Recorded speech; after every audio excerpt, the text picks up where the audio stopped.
నమో తెస్స భగవతో అర్హతో సమ్మ సంబుద్ధస్స.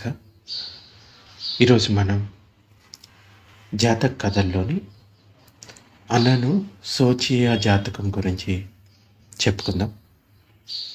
ఇది భగవానుడు చేతవనంలో ఉన్నప్పుడు భార్య మరణించిన ఒకానొక గృహస్థుని గురించి చెప్పింది. అయితే భార్య మరణించిన ఆ గృహస్థుడు అన్నపాన స్నానాలు మానేశాడు. ఎప్పుడు శ్మశానంలోనే ఏడుస్తూ మొత్తుకుంటూ తిరుగుతూ ఉన్నాడు. కానీ కుండలో వెలిగే దీపంలాగా అతనిలో శ్రోతాపత్తి మార్గానికి కావలసిన చిత్తస్థితి వెలుగుతూ ఉంది. భగవానుడు ఒకనాటి తెల్లవారుజామున కూర్చొని లోకాన్ని పరిశీలిస్తూ ఉన్నప్పుడు ఈ గృహస్థుడి విషయం గ్రహించాడు. ఆ రోజు మధ్యాహ్నం భిక్ష కోసం వెళ్ళి వచ్చాక ఒక శ్రామణయుడిని వెంట తీసుకొని ఆ గృహస్థుడి ఇంటికి వెళ్ళాడు. ఆ గృహస్థుడు భగవానుడికి నమస్కరించి ఆయన కోసం కూర్చోవడానికి ఆసనాన్ని ఏర్పాటు చేశాడు. భగవానుడు ఆసీనుడయ్యాక తాను కూడా ఒక పక్కన కూర్చున్నాడు. అతన్ని చూసి భగవానుడు ఇలా చెప్తాడు, ఓ ఉపాసిక, ఎందుకు విచారవదనంతో ఉన్నావు అని అడుగుతాడు. బంతే, నా భార్య చనిపోయింది, అదే విచారమని గృహస్థుడు చెప్తాడు.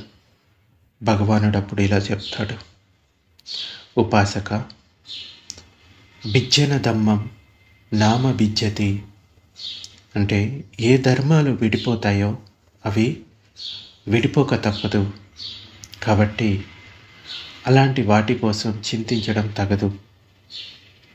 పూర్వం పండితులైన వారు తన భార్య మరణం కూడా అంటే తర్వాత కూడా బిజ్జన దమ్మం నా బిజ్జతి అని ఎరిగి శోకించడం మానారు అని చెప్పగా ఆ పూర్వ వృత్తాంతం చెప్పమని ఆ గృహస్థుడు వేడుకోగా భగవానుడు అప్పుడు జరిగిన స్టోరీని చెప్తాడు.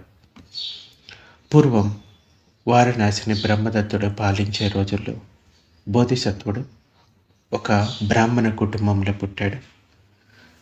పెరిగి పెద్దవాడయ్యాడు. తక్షశిలకు వెళ్ళి విద్యలన్నీ నేర్చుకొని ఇంటికి తిరిగి వచ్చాడు. బ్రహ్మచర్యాన్ని పాటిస్తూ ఉన్నాడు. కాబట్టి బోధిసత్వుని పేరు కుమార బ్రహ్మచారి అని పిలిచేవారు. ఒకనాడు, నాయన, నీకోసం అమ్మాయిని చూస్తున్నామని తల్లిదండ్రులు చెప్పారు.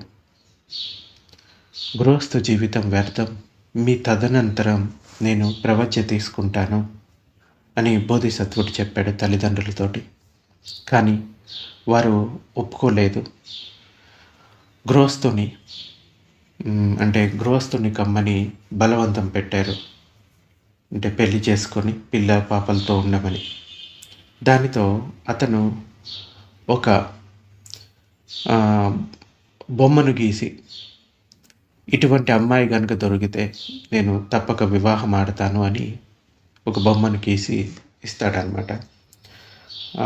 అది బంగారంతో చేయించి ఇలాంటి అమ్మాయిని తీసుకొని రండి అని తల్లిదండ్రులు ఆ శిల్పాన్ని బండిలో పెట్టించి ఆ బండి వెంట కొందరు అనుచరుల్ని పంపుతూ వారితో ఇలా అంటాడు, ఈ ప్రతిమను తీసుకొని జంబూ ద్వీపం మొత్తం తిరగండి. ఇలాంటి బ్రాహ్మణ కన్య కనిపిస్తే అక్కడే ఆమె తల్లిదండ్రులకు ఈ బంగారు విగ్రహం ఇచ్చి ఆ అమ్మాయిని తీసుకొని రండి అని చెప్పి పంపారు. ఆ కాలంలో ఒక పుణ్యశాలి బ్రహ్మలోకం నుండి వచ్చి పడి కాశీ రాష్ట్రంలో ఒక వ్యాపార కూడలిగా ఉన్న గ్రామంలో 80 కోట్లకు అధిపతి అయిన ఒక బ్రాహ్మణ కుటుంబంలో పుట్టి పెరిగి యుక్త వయసుకు వచ్చింది. ఆమె పేరు సమ్మిల్ల హాసిని. ఆమెకు 16 ఏళ్ళు వచ్చేసరికి సర్వాంగ సుందరిగా, ఒక దేవకన్యలాగా అతిలోక సుందరిగా మారింది. అందమే కానీ ఆమె మనసులో అనురాగం అనేది మొలకెత్తలేదు. అంటే ఆమెకు కూడా పెళ్లి మీద అంత ఆసక్తి లేదు. బ్రహ్మచర్యంగా ఉంది. బంగారు శిల్పాన్ని తీసుకొని బండి మీద బయలుదేరిన వారు ఈ గ్రామానికి వచ్చారు. బండిలోని విగ్రహాన్ని చూసిన జనం, ఈ ప్రతిమ అచ్చం సమ్మిళ్ళ హాసినిలాగా ఉంది, ఆమె ఇక్కడికి వచ్చిందా అన్నట్లు ఉంది అని ఆ జనం మాట్లాడుకుంటూ ఉన్నారు. ఆ మాటలు విన్న ఆ పరివారం బండితో పాటు సమ్మిళ్ళ హాసిని ఇంటికి చేరి విషయం కబురు పెట్టారు. ఆమె తల్లిదండ్రులు ఈ విషయం ఆమెకు చెప్పగా ఆమె కూడా ఇలా అంటుంది, నేను గృహస్థురాల్ని కాను, గృహస్థు ఆశ్రమంలో నాకు పనే లేదు, మీ తదనంతరం అంటే మీరు గతించిన తర్వాత నేను ప్రవచితని అవుతాను అని ఆమె కూడా తల్లిదండ్రులతోటి చెప్తుంది. ఏం మాటలమ్మా ఇవి అని ఆ తల్లిదండ్రులు ఆ బంగారు ప్రతిమను తీసుకొని ఆమెను మహావైభవంతో సాగనంపారు. ఆ తర్వాత వారిద్దరికీ వివాహం పట్ల కోరిక లేకపోయినా బోధిసత్వుడికి ఇంకా ఈ సమ్మిళ్ళ హాసినికి వివాహం చేశారు. వారిద్దరూ ఒకే ఇంట్లో ఉంటున్న, ఒకే మంచం మీద పడుకొని ఉన్న, ఒకరి మీద ఒకరు మోహం అనేది ఎవరికీ లేదు. వారి ఇరువురిలో అనురాగ భావన అంకురించలేదు. వారిద్దరూ కూడా ఒక అంటే భిక్షువులాగే అంటే సన్యాసి జీవితంలాగే జీవిస్తూ ఒకే ఇంట్లో జీవిస్తూ ఉన్నారు. కొంతకాలానికి బోధిసత్వుని తల్లిదండ్రులు మరణించారు.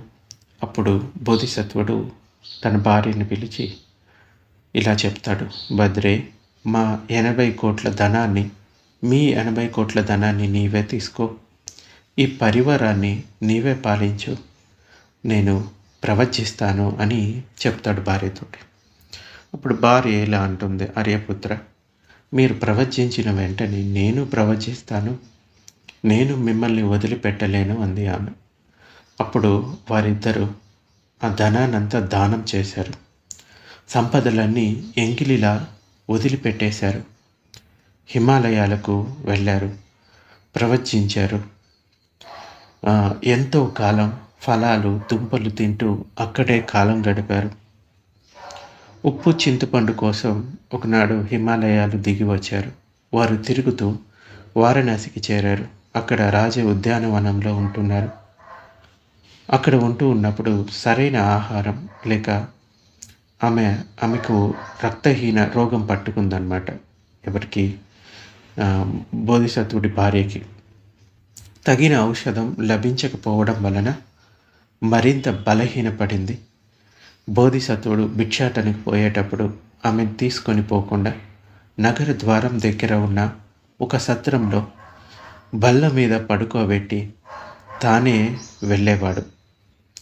అలా ఒకరోజు ఆయన భిక్షకు వెళ్ళి తిరిగి వచ్చేసరికి ఆమె మరణించింది. చనిపోయిన ఆమెను చూసి, ఆమె అందచందాల్ని చూసి ప్రజలు బాధపడ్డారు, దుఃఖితులయ్యారు, కన్నీరు మున్నీరయ్యారు. కొంతసేపటికి భిక్ష కోసం వెళ్ళిన బోధిసత్వుడు తిరిగి అక్కడికి వచ్చాడు.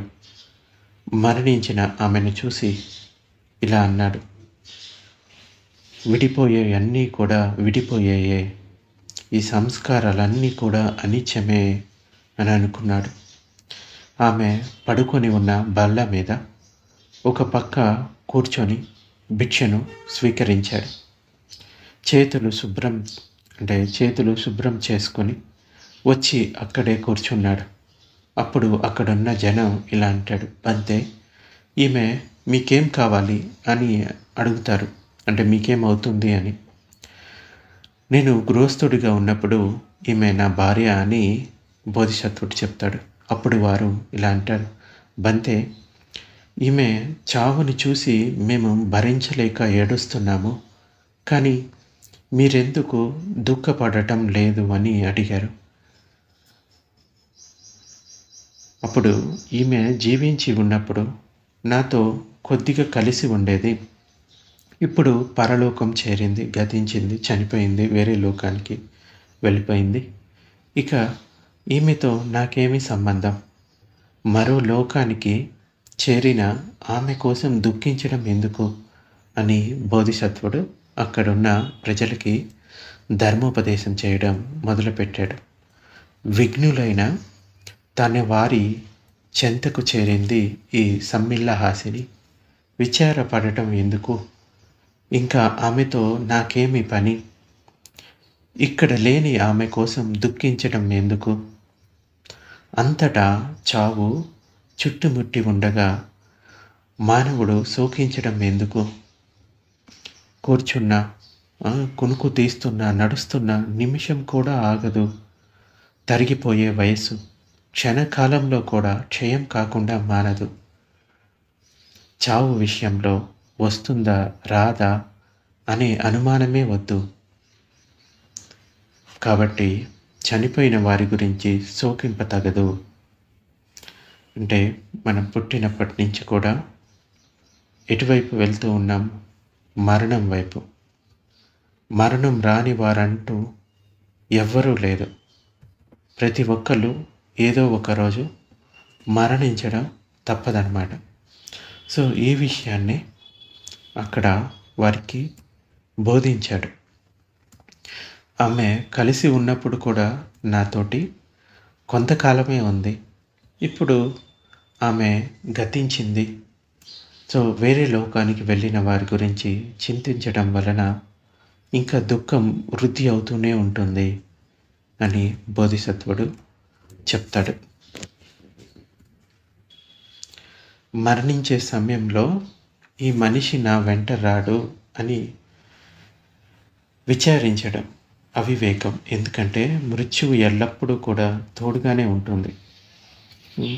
మనం నిల్చొని ఉన్నా, పడుకొని ఉన్నా, కూర్చొని ఉన్నా, ఇలా ఏ సమయంలో అయినా ఇంతెందుకు కనులు మూసేటప్పుడు, తెరిచేటప్పుడు ఎప్పుడైనా ఆయువు మూడిపోతుంది. అంటే ఎప్పుడైనా చావు రావచ్చు. పోయిన వారి గురించి ఆలోచించడం ఎందుకు? మీ ఆయుష్ సగం తీరిందనుకుంటే సమయం వృధా చేయకుండా అన్ని ప్రాణుల పట్ల దయను కలిగి ఉండటంలో నిమగ్నమైపోవాలి. అంతేగాని పోయిన వారి గురించి ఏడుస్తూ కూర్చోరాదు.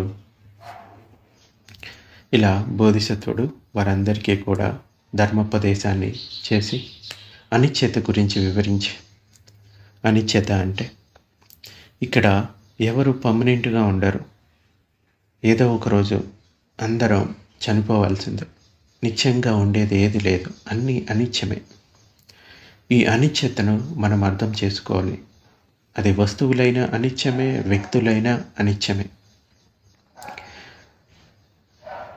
సో ఈ అనిశ్చత గురించి ఆయన అక్కడ ధర్మోపదేశం చేసి ప్రజలు ఆమె పార్థివ దేహానికి అంతిమ సంస్కారాలు చేశారు. బోధిసత్వుడు హిమాలయాలకి పోయి ధ్యాన సమాపత్తులు పొంది చివరికి బ్రహ్మలోకం చేరాడు.